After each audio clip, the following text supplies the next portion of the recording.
ఏడాది పాటు అనేది దీపారాధన మనం ఎందుకు చేయకూడదండి? దీపారాధన అంటే దైవాన్ని పూజించకపోవడం, అవును. తర్వాత ఇంట్లో ఎలాంటి శుభకార్యాలు చేయకూడదు. కానీ అదే తంతులో ఇంకో శాస్త్రం ఏం రాసిందనంటే, ఆడపిల్లకి కానీ మగపిల్లకి కానీ కాలం చేసిన ఇంట్లో పెళ్లికుంటే పెళ్లి చేస్తే శుభకార్యం అవుతుంది, మనం అనుకున్న ఆ సృష్టి పోతుంది అని అంటారు.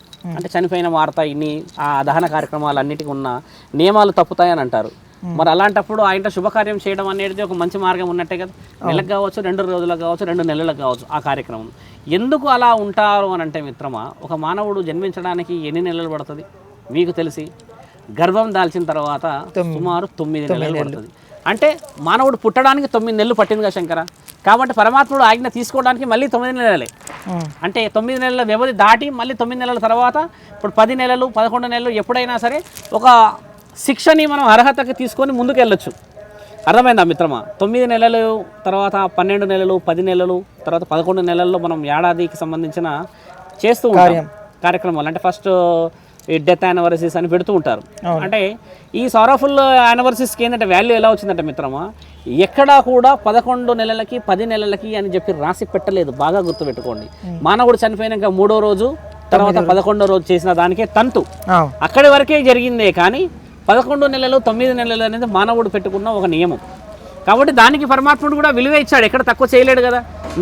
సంవత్సరమే ఎందుకు ఉండాలంటే, ఇప్పుడు వాళ్ళ ఇంట్లో ఉన్న వాళ్ళంతా ఆ శోక సముద్రం నుంచి రావడానికి సమయం పడుతుంది కదా మిత్రమా. ఇప్పుడు నిన్ననే చనిపోయారు, ఈ రోజే ఇంటికి అలంకరించుకొని రంగుల ప్రపంచం పెట్టుకుంటే విలువ ఉంటుందా? వాళ్ళు ఆ జ్ఞాపకాలను మర్చిపోవాలి, వాళ్ళ యొక్క మధురానుభూతులను మర్చిపోవాలి, ప్రేమానుభవాలని మర్చిపోవాలి. ఇప్పుడు ఇంట్లో పెద్దవాళ్ళే కాలం చేస్తే వాళ్ళ యొక్క జ్ఞాపకాలు ఇంటిలో తిరుగుతూ ఉంటే మనిషి మర్చిపోవడానికి గల సమయం ఇది. కొంచెం టైం పడుతుంది. ఆ 12 నెలల వ్యవధి అనేది ఈ మర్చిపోయే సమయం. ఒక కన్నతల్లి మాత్రమే ప్రతిరోజు గర్భశోకంతో ఏడుస్తూ ఉంటుంది. కానీ మిగతా ఎవరు చూసినా కూడా ఒక సమయానికి మర్చిపోయే తరుణం వస్తుంది. ఆ తరుణానికి ఈ 12 నెలల సమయం అంటారు మిత్రమా. 11 నెలలకి మనం అనుకున్న పనులు అయిపోతాయి. 11 రోజుకి 11 నెలలు కాదు, 11వ రోజుకి ఈ పద్ధతులది ఏదైతే దశదిన కర్మ అని అంటారో అప్పటికి వాళ్ళు అన్నీ జరిగిపోతాయి.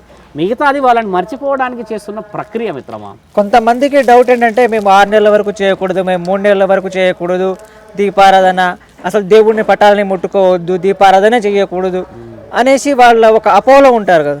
సో వాళ్ళకి మీరు ఇచ్చే సమాధానం ఏంటి? ఇప్పుడు ఏంటంటే వాళ్ళు అపోహలో ఉంటారు మిత్రమా, వాళ్ళు ప్రేమాభిమానాలకు విలువ ఇచ్చినట్టు. ఎందుకంటే మీరు ఒక ఇంట్లో ఎవరైనా వ్యక్తి కాలం చేశాక 11 నెలలో లేకపోతే 6 నెలలో 7 నెలలో పూజలు ఆపేస్తామనడానికి గల కారణం ఏంటంటే, దైవ పూజ ఎక్కడ చేసినా విలువ ఉంటుంది. కాబట్టి విలువ అనేది ఎలా తెచ్చుకున్నామంటే, ఆయన గారికి ఇచ్చిన విలువ ఏంటంటే అప్పుడే పూజలు చేసి అప్పుడే మంచి మనసు తెచ్చుకొని అప్పుడే ఆనందాన్ని మనము ఒకవేళ ఆచరిస్తే చనిపోయిన వ్యక్తికి మనం విలువ ఇవ్వకపోవడమే మొట్టమొదటి ఆలోచన. చూడండి, ఇప్పుడు మనసులోనికి భగవంతుడు ఉంటే పూజలు చేసినా చేయకపోయినా పర్లేదని శాస్త్రాలు ఉన్నాయా?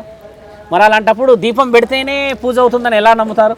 భగవంతుడిని మనసులో నమ్ముకుంటే కూడా పూజ చేసినట్టేగా. మరి నీ మనసు కంట్రోల్లో ఉంటే అన్ని కంట్రోల్లో ఉన్నట్టే కదా.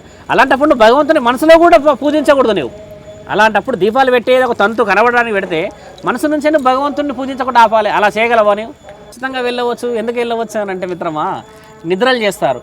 అవును, 3 రోజులకు వెళ్ళి 11 రోజుల తర్వాత నిద్రలు చేసి కేశఖండన చేసుకొని తర్వాత సంవత్సరం తర్వాత మళ్ళీ ఇల్లంతా అలంకరించుకొని నిద్రలు చేసి వస్తుంటారు.